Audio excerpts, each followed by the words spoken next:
Find the remainder if this is divided by 37. So 16 to the power 37 plus 1 to the power 37 plus 21 to the power 37. এটাকে তুমি divide করছো 37। এটা আমি করে দিই, তোমরা পারো।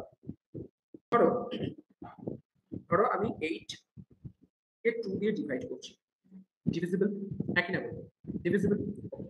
এবার 8 এর স্কয়ার কে আমি 2 দিয়ে ডিভাইড করছি, এটাও ডিভিজিবল, ঠিক।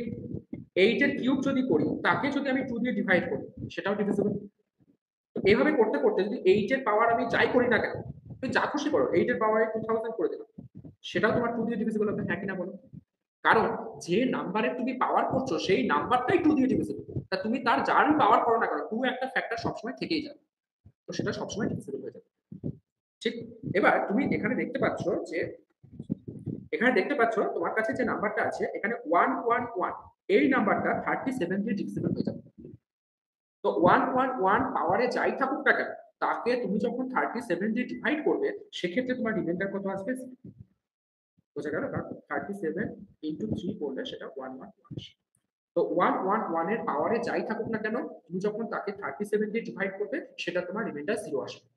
তাহলে দেখো এই মাঝের পোর্শনটা রিমাইন্ডার 0 পেয়ে যাচ্ছ, তোমাকে শুধু ক্যালকুলেট করতে হবে বাকি যে পোর্শনটা, মানে 16 to the power 37 plus 21 to the power 37, এটাকে 37 দিয়ে ডিভাইড করলে কত রিমাইন্ডার পাচ্ছে।